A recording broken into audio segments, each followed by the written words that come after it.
Ben Davies in the first 10 minutes must have kicked him 3 times, and James just kept getting up and squaring up to him. And I was like, that's my guy! He's hard as well!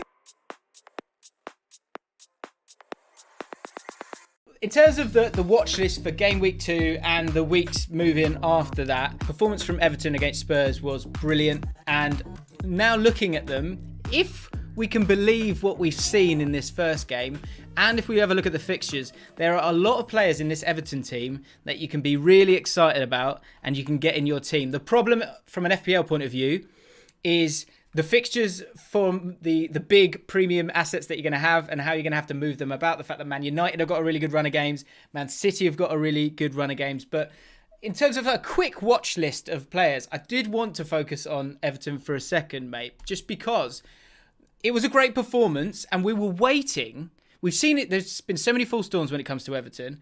And for the first time, everything that we were hoping from these transfers came to be. And I now believe that looking at that setup, it's a setup that actually isn't a million miles away from the setup that he had last year in terms of it's a 4-4-2 on an axis a little bit. You've got Allan and Doucoure there. I can't remember. Was it Iwobi on the left-hand side this time? I can't remember who it was. Sorry, Richarlison, of course. 4-2-3-1. That's it. But really, you are kind of playing on that sort of diagonal of a 4-4-2 with Digne being able to get forward and James Rodriguez, which we'll talk about. But I want to just break down a few of these players. Because if we have a look at the game itself, obviously got the 1-0 victory. Doesn't look that impressive. But the way that they played, and as I say, going back to the system that they played, where you had Allan and Doucoure. Doucoure, who was the legs. And I think the important thing to keep saying is Calvert-Lewin, 7 million at the moment. He's only going to go up. And the thing in his post-match press conference, Rambo, and you had him a lot in your team last season, didn't you? Yeah. What he kept saying in his post-match interview was legs. We've got legs now. We've got legs now. Now they've got the legs. I love playing in the system because of the legs. Kept talking about the legs, right? And that's it. That's what everyone was saying about this midfield and what they needed to do to sort it out. And in Doucoure and Allan as those two midfielders, those two might not get you too many FPL points. I think Doucoure is worth keeping an eye on. But the big one for me, Digne. I think Digne, who I have never, ever, ever, ever liked on FPL, I'll be honest. Why? You know why? Because he's in the bracket. He's always in the bracket. He's still in the bracket. 6 million. I know. But when you look at the opening day's fixtures as the years have gone by, often there's the teams that kind of impress you in those early games. They do go on to have a really good season. And Digne, he had a struggle in the first half of last season, but so did Everton. But then in that good patch, he was a big part of that good patch. And the way that they're playing now, with Rodriguez on that right-hand side, he's going to be the width. Digne is going to be the width for me. So even at 6 million, he's going to take I think he's going to take the bulk of the corners, unless Rodriguez, changes his mind. But he's going to take a lot of the set pieces, and he's going to put in a lot of crosses, because often with fullbacks, you're wondering, who are the guys in the middle that are going to get the goals from their crosses, because a lot of teams like to play. Brighton, for example, Lamptey's a good choice. He's a good attacking fullback. But how many crosses is he really putting in? In this Everton team, with Digne, I think they're going to be putting loads and loads of crosses in. And in particular, it will be him, because Rodriguez is going to be the guy that plays through the middle. And you're going to talk about him in just a second. But Digne, I think, first and foremost, I don't know how I'm going to get him in my team, but someday I will. And I'm looking forward to it, because I think he's going to score a lot of points. I spoke about Doucoure for a second there as well. Allan is... It's a shame for Allan, because it's, as an FPL asset, he's pointless. He's not going to ever score, not going to get any assists, but he is the guy who makes the game happen.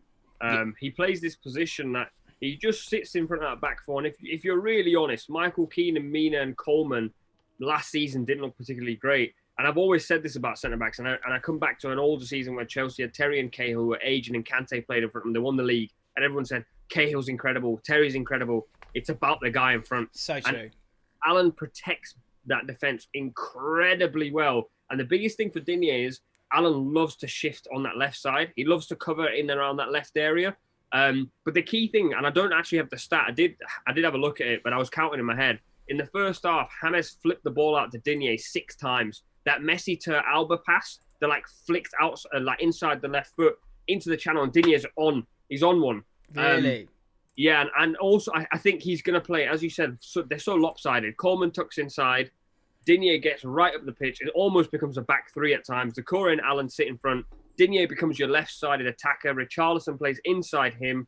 Calvert-Lewin in the box, who's a monster in the air. If you cross the ball, it's anywhere near his head, it's a goal. Yeah. And then you've got James tucking in. There's just so many variations. But I think Digne is such an interesting choice. It's just so annoying that the guy is there. Oh, mate. He's just annoying. The price is really, really annoying. 9.7 in terms of teams selected. That's only going to go up. His price, I think, is only going to go up as well. So if you can get him in now, then that would be great.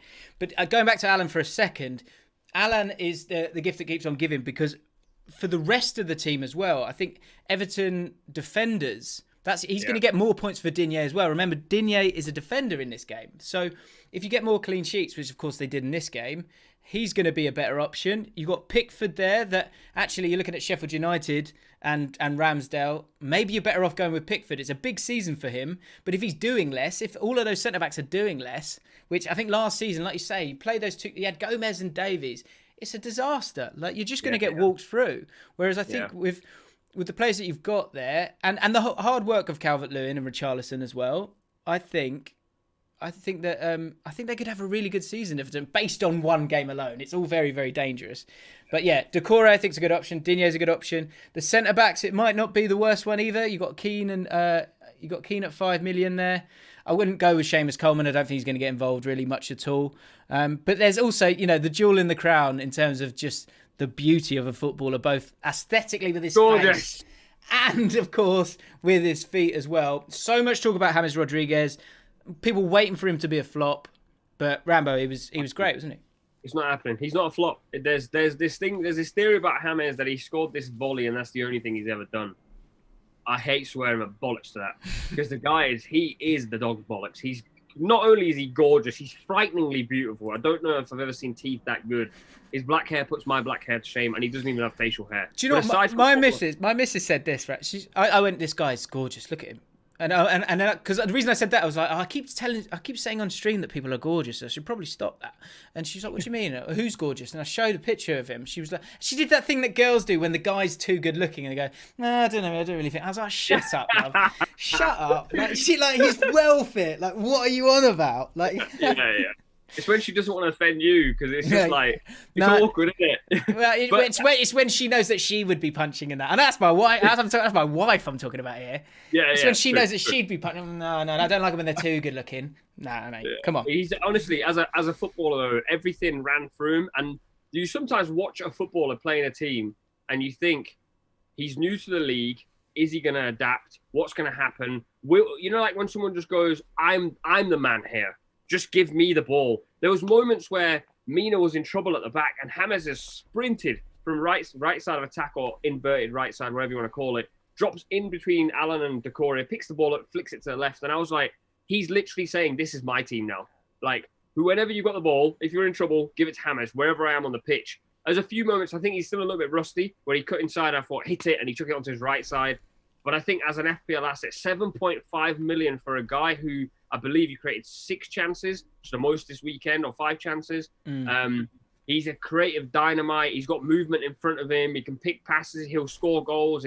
I mentioned his goals and assist record last week. People are concerned about his injuries. And what I found fascinating, actually, was I was thinking he won't want to get kicked. He won't want to get kicked because he's been injured so much.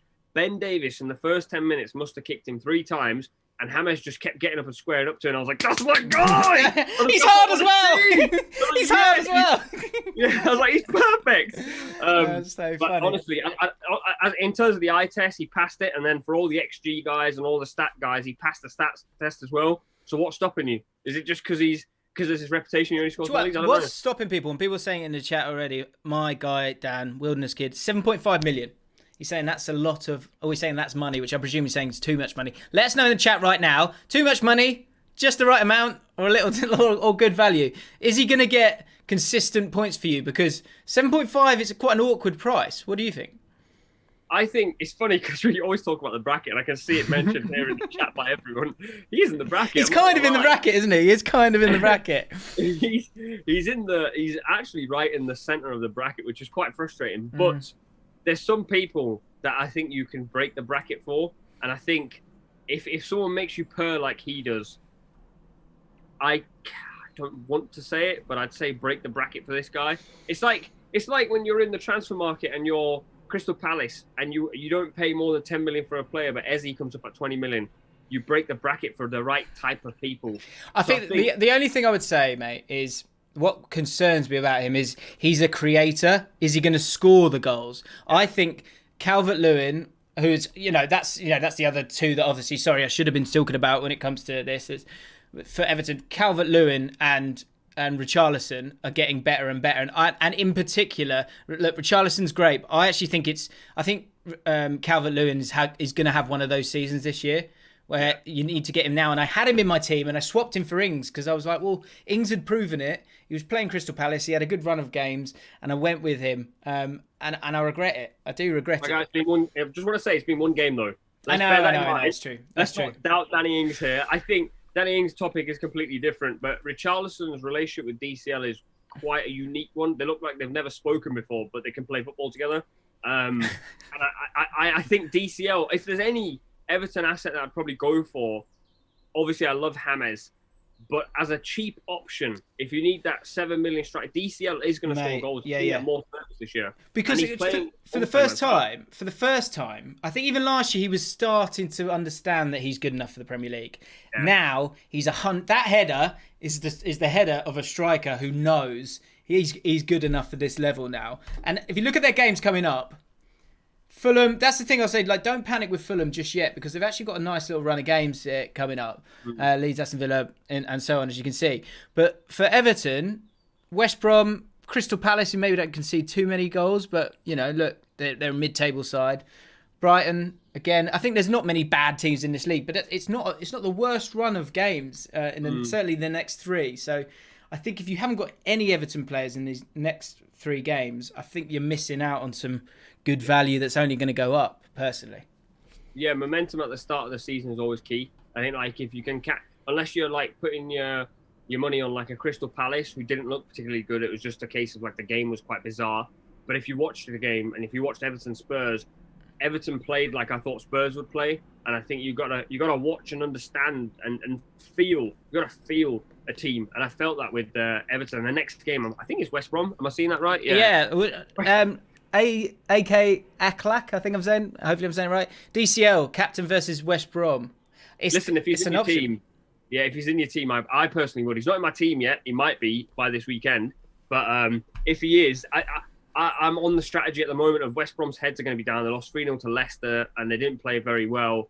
They're playing against an Everton team that are going to be gassed. I think Everton at home, even if they're away, it doesn't even matter anymore. I fancy DCL and we saw last season he's a streaky player. He scored like 8 in 8, then didn't score for like 7. So I think he's the sort of player that I'd probably hop on at this stage. Yeah. Captaincy wise, I think if I'm right, I think Aubameyang has got West Brom, I want to say next. Not West Brom, West Ham. Yeah. Oh, is it? So Aubameyang with West Ham, I would say I would stick with Aubameyang for this next one, especially with them playing at home.